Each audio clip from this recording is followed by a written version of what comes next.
Hi everyone, welcome back to my channel. मैं वरुण त्यागी, आप सभी का दोस्त, आपका वेल विशर। अपनी इस वीडियो में आप सभी का बहुत बहुत स्वागत करता हूं। बच्चों, आज की इस वीडियो में मैं आपके सामने अगेन इंट्रोडक्शन ऑफ अकाउंटिंग का पार्ट 4 लाया हूं, जिस पार्ट 4 में हम आज इस चैप्टर को कंप्लीट करेंगे। राइट, अभी तक मैं आपके सामने इसके 3 पार्ट्स ला चुका हूं, पार्ट 1, पार्ट 2, पार्ट 3। आप इन सभी पार्ट्स को sequence wise starting to end जरूर देखना, क्योंकि इन पार्ट्स को आप अगर स्टार्टिंग में देखोगे तो आपको सारे के सारे पार्ट्स सीक्वेंस वाइज समझ में जरूर आएंगे। राइट, तो मेरे पार्ट 1, पार्ट 2, पार्ट 3 को देखने के बाद इस पार्ट 4 को भी डेफिनेटली देखना। राइट, तो आइए इस वीडियो को स्टार्ट करते हैं और इसी वीडियो में इस चैप्टर को पूरा कंप्लीट करते हैं। राइट, सबसे पहले स्टार्टिंग करते हैं बुक कीपिंग से। ठीक, बुक कीपिंग का मतलब क्या होता है? देखो, सीधी सी बात है, बुक कीपिंग का मतलब होता है किसी भी बिजनेस की अकाउंटिंग ट्रांजैक्शंस को अकाउंट्स की बुक में रिकॉर्ड करना। बुक कीपिंग एक प्रोसेस है। किस चीज का प्रोसेस? किसी भी बिजनेस में जो भी अकाउंटिंग ट्रांजैक्शंस होती हैं उन सभी अकाउंटिंग ट्रांजैक्शंस को अकाउंट्स की बुक में रिकॉर्ड करने का प्रोसेस। राइट, मैंने आपको स्टार्टिंग में अपने पार्ट 1 में समझाया था कि राम और श्याम के बीच में ट्रांजैक्शंस हुई थी। तो जब राम और श्याम के बीच में ट्रांजैक्शन हुई थी तो उस ट्रांजैक्शन को अकाउंट्स की बुक में कैसे कैसे रिकॉर्ड किया गया था। तो बिजनेस का सबसे पहला काम होता ही ये है कि अकाउंटिंग ट्रांजैक्शंस को अकाउंट्स की बुक में रिकॉर्ड करना। रिकॉर्ड करने का मतलब यही है कि पहले ट्रांजैक्शंस को आइडेंटिफाई करो कि वो अमाउंट की टर्म की वो मनी की फॉर्म में है या फिर नहीं। देन उसके बाद उसे जज करो कि वो कितने अमाउंट की है। ठीक, देन उसके बाद उसे रिकॉर्ड करो। देन रिकॉर्ड करने के बाद उसे क्लासिफाई करो। रिकॉर्ड करने का मीनिंग भी मैंने आपको समझाया था कि अगर किसी ट्रांजैक्शन को हम लोग रिकॉर्ड करते हैं तो वो ट्रांजैक्शन जर्नल बुक में रिकॉर्ड की जाती है। तो बुक कीपिंग तो एक प्रोसेस है, जर्नल एक बुक है। राइट, तो हमने एक ऐसा प्रोसेस अपनाया जिस प्रोसेस के बेसिस पे हमने अकाउंटिंग ट्रांजैक्शंस को रिकॉर्ड किया। कहां? अकाउंट्स की बुक में। ट्रांजैक्शंस को रिकॉर्ड करने के बाद हम लोग क्लासिफाई करते थे, दैट्स इट। तो यानी कि ट्रांजैक्शंस को रिकॉर्ड करना, देन क्लासिफाई करना लेजर में, इस प्रोसेस को हमने नाम दिया बुक कीपिंग का। देन इसके बाद अगर बिजनेस अकाउंटिंग ट्रांजैक्शंस को रिकॉर्ड करने के बाद जब अपने प्रॉफिट या लॉस को कैलकुलेट करने का प्रोसेस फॉलो करता है या फिर प्रोसेस करता है तो उस प्रोसेस को नाम दिया जाता है अकाउंटिंग का। राइट, तो आइए समझते हैं बुक कीपिंग का मीनिंग इनकी लैंग्वेज के बेसिस पे। Bookkeeping is a part of accounting, being a process of recording financial transactions and events in the books of the account. Thus, bookkeeping involves identifying financial transactions and events, measuring them in terms of money, recording the identified financial transactions and events in the books of the account, and fourth, classifying recorded transactions and events. That means posting them into ledger. मैंने क्या बोला? Book keeping accounting transaction का part है, being a process of recording financial transaction. Right, book keeping accounting का ही एक part है और इसकी शुरुआत कहां से होती है?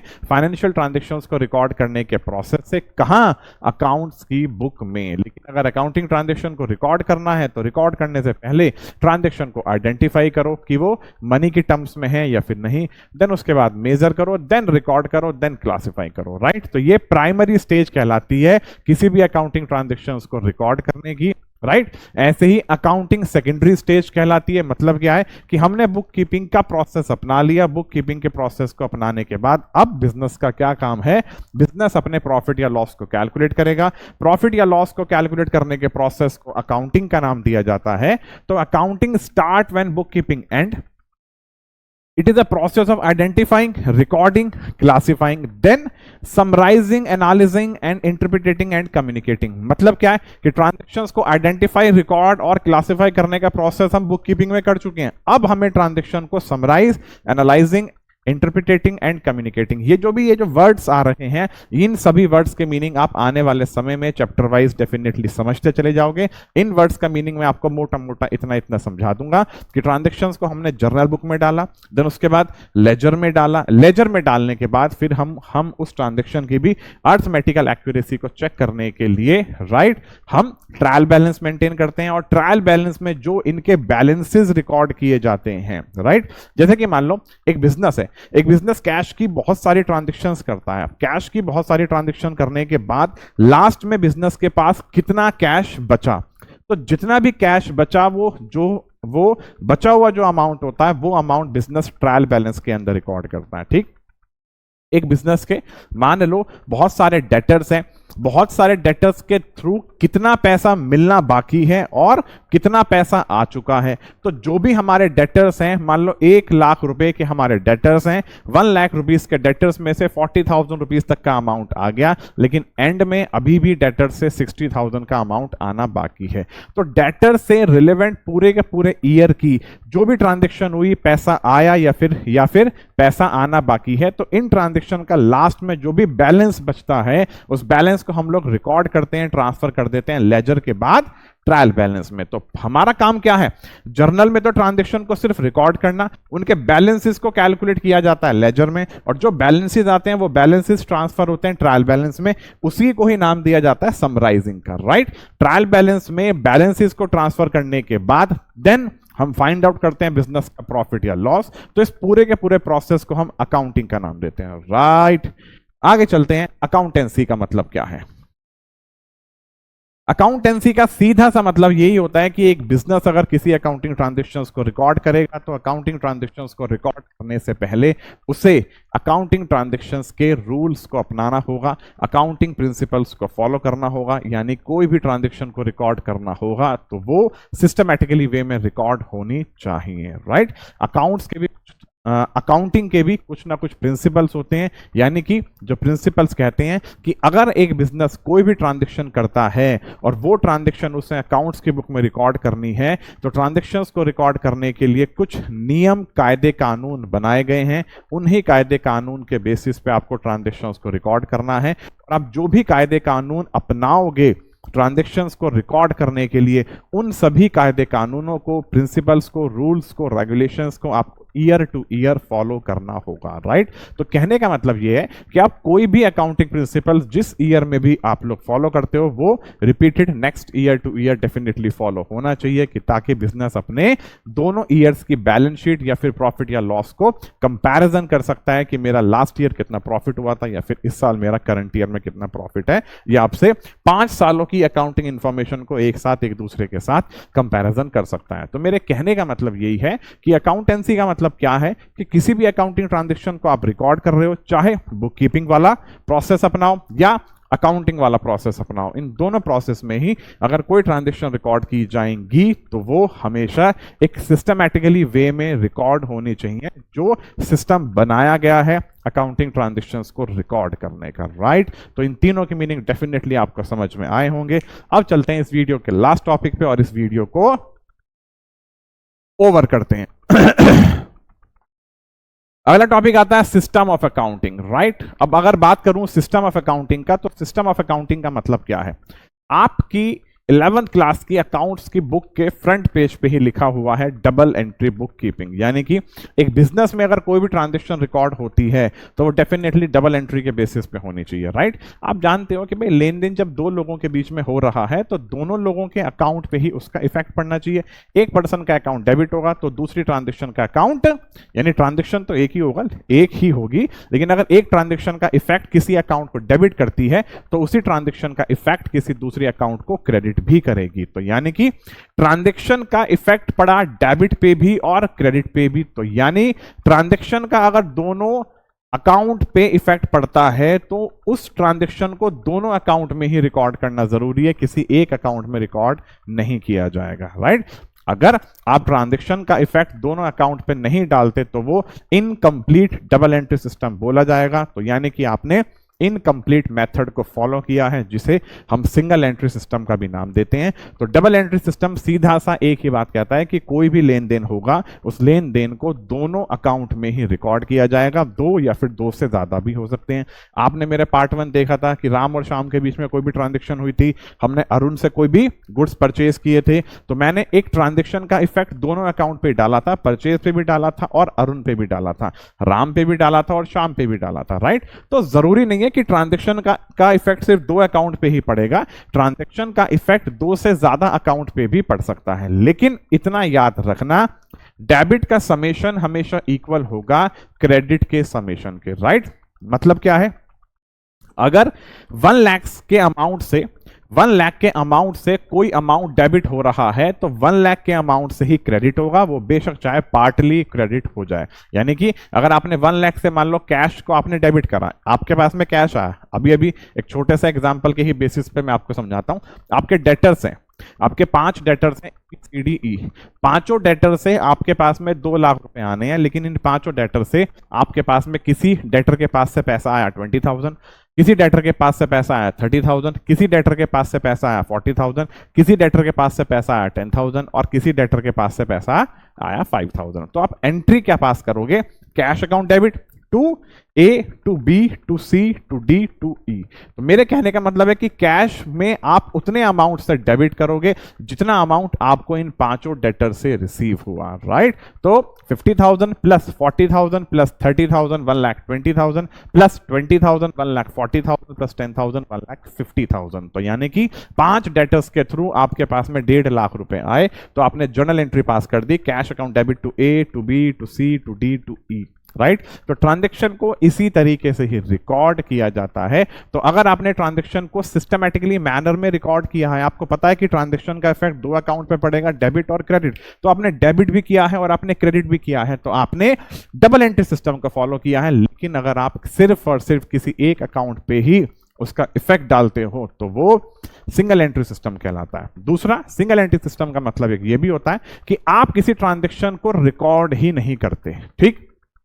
बिजनेस में पैसे का लेन देन हुआ, आपने जर्नल मेंटेन ही नहीं करी।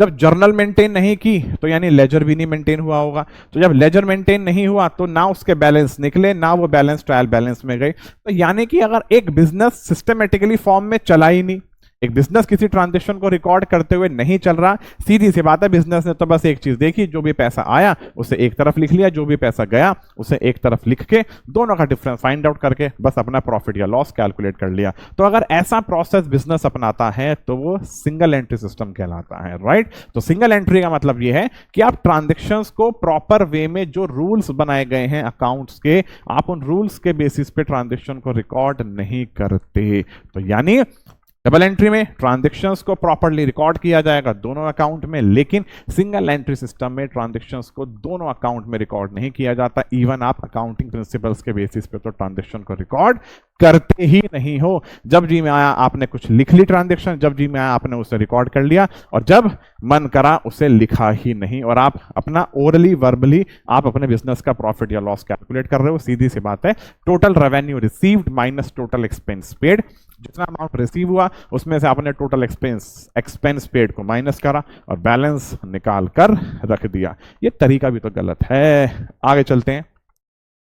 So double entry system, it is the system of accounting which recognize and records both effect debit and credit of the financial transactions. At the time of recording at transactions, one effect is recorded on the debit side and other effect is recorded on the credit side, right? So this system is based on the dual aspect concept. Dual aspect concept का मतलब भी यही होता है कि आप transaction का effect दोनों अकाउंट पे डालते हो, right?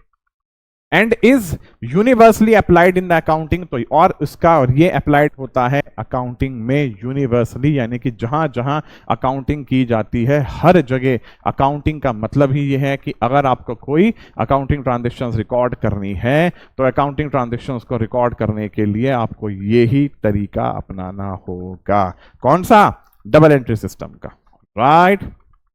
ड्यूअल एस्पेक्ट कंसेप्ट के कुछ और मीनिंग होते हैं, जब मैं आपको अकाउंटिंग इक्वेशन चैप्टर कराऊंगा उस समय समझा दूंगा।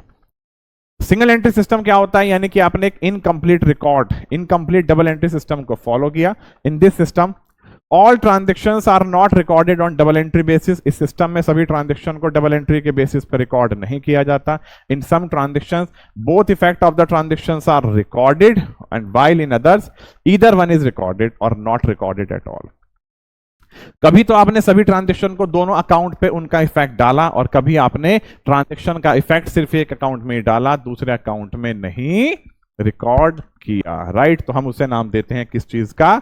सिंगल एंट्री सिस्टम का। Instead of maintaining all the accounts, only personal account and cash book are maintain under this system, right. सारे के सारे अकाउंट मेंटेन करने की क्या नाम है, बजाय हम कैश अकाउंट को और पर्सनल अकाउंट को, यानी कैश बुक को और पर्सनल अकाउंट्स को ही मेंटेन करते हैं सिंगल एंट्री सिस्टम के बेसिस पे, राइट। तो ये कैसे कैसे मेंटेन होते हैं, जब आगे चल के हम इन सभी चैप्टर्स को करेंगे डेफिनेटली समझ में आ जाएगा।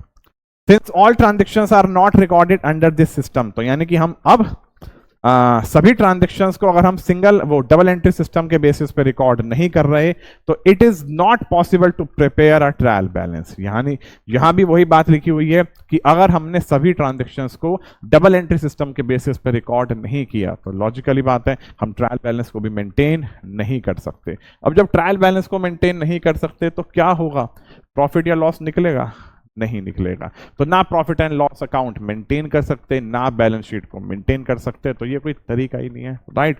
अब भैया सबकी इच्छा है, जिसके मन में जो आए वो करे, ठीक। तो इस टॉपिक के साथ इस चैप्टर को मैं कंप्लीट करता हूं। इस चैप्टर में और भी कुछ बातें थी, लेकिन उन बातों को मैंने डिस्कस नहीं किया। उसके पीछे रीजन ये है कि वो बातें आपको इतनी जल्दी समझ में नहीं आएंगी, जैसे एडवांटेजेस ऑफ अकाउंटिंग, लिमिटेशंस वगैरह वगैरह, राइट। तो मेरे कहने का मतलब है वो बातें आपको तब समझ में आ जाएंगी जब आप journal, ledger, even trial balance maintain करना सीख जाओगे। जब आप जर्नल और लेजर में हाथ चलाओगे तो आपके सामने ऐसे ऐसे वर्ड्स आएंगे और वो वर्ड्स आपके सामने रिपीट्स होंगे। तो उन वर्ड्स का मीनिंग जब आपको बार बार आप लोग देखोगे, बार बार समझोगे, उन वर्ड्स को आप लोग बार बार देखोगे, तो काफी हद तक आपको चीजें क्लियर होंगी और ब्रेन में बैठेंगी। तब जाके इस चैप्टर की जो कुछ बातें मैंने छोड़ी हैं, अगर वो बातें समझाऊंगा तो आप कहोगे जी समझाने की भी जरूरत नहीं है, हमें तो लाइंस पढ़ के ही, स्टेटमेंट को रीड करके ही सब चीजें समझ आ रही हैं, राइट। तो इस टॉपिक के साथ मैं इस वीडियो को ओवर करता हूं। हमारा इंट्रोडक्शन ऑफ अकाउंटिंग का ये चैप्टर बिल्कुल कंप्लीट हुआ इन 4 पार्ट्स। आपसे गुजारिश है, रिक्वेस्ट है, पार्ट 1, पार्ट 2, पार्ट 3, पार्ट 4 आप जरूर देखना और starting to end sequence wise देखोगे तो काफी हद तक आपका बेसिक जरूर क्लियर होगा, राइट। अब मिलूंगा आपके सामने बहुत जल्द एक और नई वीडियो के साथ, जिस नई वीडियो में मैं आपको अकाउंट्स का सेकंड चैप्टर समझाऊंगा। जो सेकंड चैप्टर भी समझना मोस्ट इंपॉर्टेंट है, जिस चैप्टर का नाम है क्या, बेसिस ऑफ अकाउंटिंग, राइट। तो उस चैप्टर को भी हम आगे चल के कंटिन्यू करेंगे, राइट। तो मिलता हूं बहुत जल्द एक और नई वीडियो के साथ। Thanks for watching and keep watching, good bye.